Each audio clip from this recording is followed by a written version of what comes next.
e vamos falar agora sobre o Dia Mundial da Água. Vamos destacar a importância do saneamento básico, principalmente na pandemia, e se houve, se tem sobre aqui o novo marco regulatório do saneamento básico introduzido por meio da Lei Federal 14.026 de 2020. E sobre esse assunto nós vamos conversar agora com Alceu Galvão. Ele é professor de MBA de Saneamento Ambiental da FAPESP. Boa tarde, professor Alceu. Seja bem-vindo ao Jornal da Rede Alesp.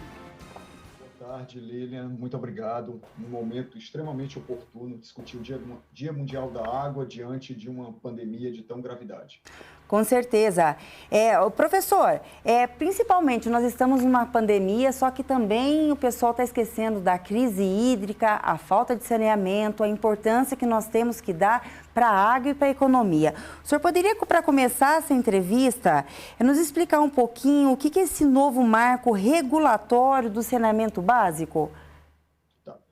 Primeiramente, o marco regulatório é um conjunto de regras, emanadas pelo Congresso Nacional que disciplinam o setor de saneamento básico. Então, esse conjunto de regras ele vai dizer como devem ser os contratos de prestação de serviços, por exemplo, como deve ser a cobrança dos serviços. Tá? Então, são regras gerais, diretrizes gerais que, originalmente, foram emanadas em 2007 por intermédio da Lei 11.445 e agora, em julho do ano passado, elas foram revisados e as revisões foram tão profundas que o setor começa a chamar de um novo marco regulatório, ou seja, alterou a versão, essa lei que você falou no início, a 14.026, alterou um conjunto de regras e premissas que foram estabelecidas no marco original de 2007. Daí porque se chama o novo marco regulatório do setor de saneamento básico.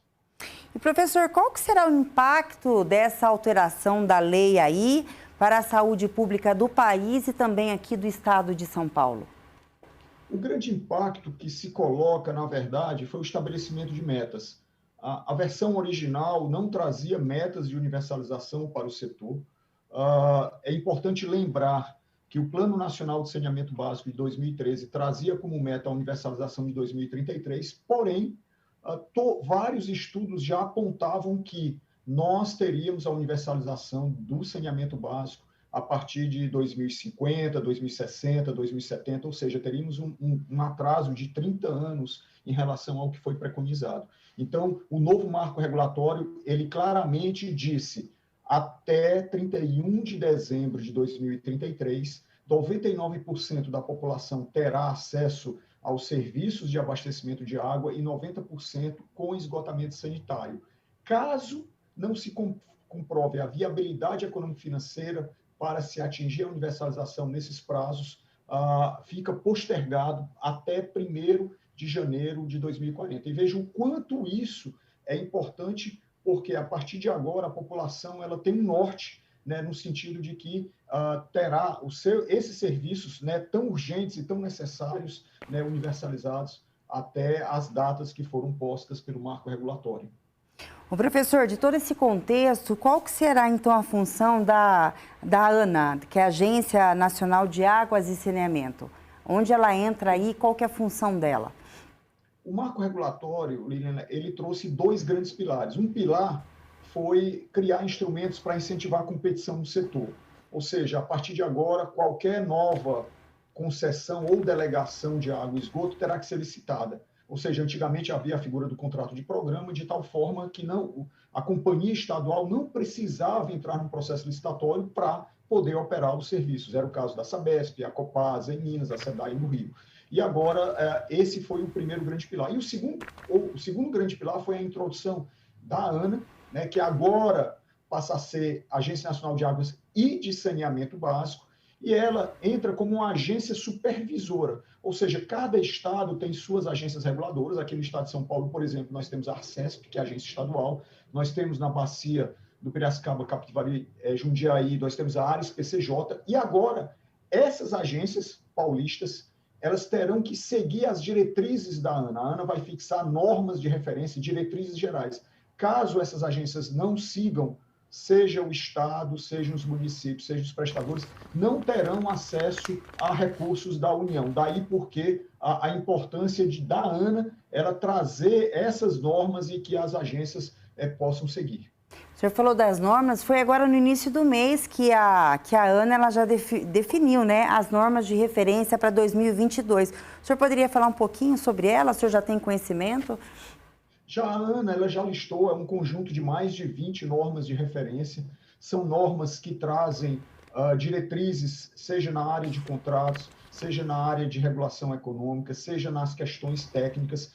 E lembrando que o saneamento básico, apesar de nós termos falado somente água e esgoto, nós estamos a normas de referência. O saneamento também engloba os resíduos sólidos e a drenagem de águas pluviais urbanas. E a primeira norma de referência trazida pela ANA para discussão e se encontra em consulta pública é uma norma que trata do detalhamento da cobrança do manejo de resíduos sólidos. É importante lembrar que o novo marco regulatório ele trouxe uma cláusula de que prefeitos que não cobrarem pelos serviços de manejo de resíduos sólidos, ou seja, a coleta e a disposição final em aterro sanitário, por exemplo, eles, caso não cobrem e caso não se justifique, eles estarão sujeitos às penalidades da Lei de Responsabilidade Fiscal. Daí a ANA estabeleceu essa norma ela vai ser fiscalizada e acompanhada pelas agências reguladoras, no caso a ARCESP, no caso a ARES-PCJ, ou a depender de cada estado. Então, essas normas de referência, muitas delas são novas para o setor, e o setor ele vai ter que precisar de se adaptar a essas normas. Inclusive, acreditamos que isso trará o fortalecimento das próprias agências reguladoras, na medida em que, para fazer com que faça cumprir esse conjunto de normas, elas precisarão de quadros técnicos qualificados, elas precisarão de autonomia financeira, elas precisarão ter tecnicidade, ou seja, aumentar o nível da qualidade da regulação, e nesse sentido a ANA pode trazer claros incentivos para essa melhoria. Quando a gente fala em saneamento, a gente já pensa em esgoto, né? Que a gente sabe que tem a maior parte da população mais vulnerável hoje não vive e não tem tratamento de esgoto. Qual foi a evolução e os avanços que a gente teve durante esse tempo aí com a ANA à frente dessa situação? Teve melhorias? Veja, as melhorias elas foram muito simbólicas, se nós considerarmos, a gente está falando de poucos pontos percentuais entre 2012 e 2019. Inclusive, hoje, se tem, pelo menos nos principais jornais, nós temos aí uma pesquisa do Instituto Trata Brasil que mostra essa evolução não só para o país, mas em termos dos 100 maiores municípios do país. Então, ela é inferior, desde 2012 até então, nas maiores cidades, chega a ser inferior a algo em torno de 5% em termos de evolução. Então, se considerarmos o país como um todo, é menor ainda o percentual de evolução. Ou seja, a esses passos, né, passos tão lentos, né, provavelmente iremos ratificar aquelas previsões antes do novo marco regulatório que falavam em 30 anos para que nós tivéssemos a universalização da prestação do serviço. O professor, para a gente poder estar finalizando aqui a entrevista, o senhor poderia traçar um panorama geral, né, da situação de saneamento básico aqui no país, principalmente com a presença da pandemia? O que nós tivemos, do ponto de vista da pandemia, é que pôs o setor a nu. De certa forma, foi a primeira grande barreira de prevenção ao vírus Covid-19. É o simples ato de lavar as mãos, né, com sabão. E o que aconteceu é que, mesmo nas grandes cidades, onde os indicadores apontavam que havia 100% de cobertura, 100% de atendimento, determinadas populações localizadas, principalmente nas periferias das grandes cidades, não tinham acesso à água 24 horas, ou seja, não tinham serviço universalizado, apesar de constar nas estatísticas. Então, é fundamental que nós tenhamos o acesso aos serviços de abastecimento de água, bem como aos serviços de esgotamento sanitário, de drenagem de águas pluviais, de resíduos sólidos, porque todos eles estão interligados no sentido que a inadequação dos resíduos sólidos impacta no lançamento de resíduos em mananciais que são captados pelos prestadores de serviços que tratam essa água cada vez mais longínqua, cada vez mais custosa, e aí ela já chega contaminada pela inadequação dos resíduos sólidos, e aí depois distribui à população. Ou seja, está tudo interligado, o saneamento básico é integrado, e nós precisamos aprender com estas lições. Tivemos, em meados da década dos anos 2010, os problemas causados pelo vento Aedes aegypti. A sociedade não entendeu e não compreendeu a importância do saneamento básico. E temos a expectativa de que, passada essa pandemia, é fundamental que nós possamos também aprender essas lições de que o saneamento básico precisa estar na agenda prioritária, na agenda política dos nossos governos, no sentido de que é um serviço essencial à população e ele ajuda a prevenir doenças como nós estamos vendo aí com a crise do corona.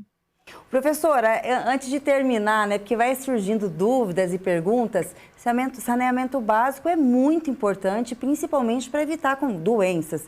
Qual que é a expectativa para o senhor para 2021? E eu também queria que o senhor falasse sobre a posição do governo em relação ao saneamento básico. O senhor acha que falta mais campanhas de esclarecimento e de ajuda para esse setor, ou o governo realmente está fazendo o papel dele? Infelizmente, nós estamos num processo de desaceleração de investimentos. O último grande boom de investimentos que nós tivemos foi na época do PAC. De lá para cá, a cada ano decrescem os investimentos que são realizados no saneamento básico, principalmente pelo governo federal.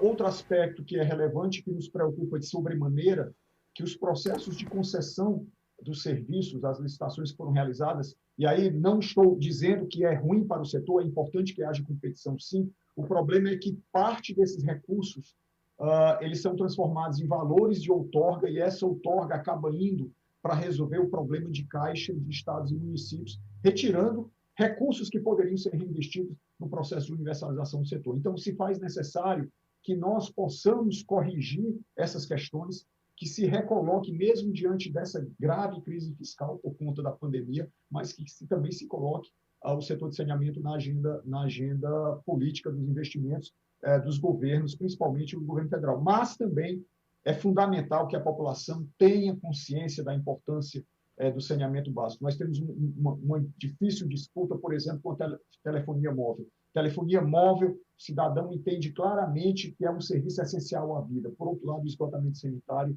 há uma enorme resistência ao pagamento das tarifas. Nós temos problemas muito sérios em vários estados, até mesmo de ociosidade da infraestrutura de esgotamento sanitário. Então, também a população precisa ser educada, precisa entender o quanto é importante e essencial à vida os serviços de saneamento básico. Com certeza. E o Jornal da Rede Alesp falou agora com o Alceu Galvão, que ele é professor de MBA, Saneamento Ambiental da FESP-SP, isso. E falou hoje sobre o saneamento básico, tanto não só em nível estadual como do Brasil.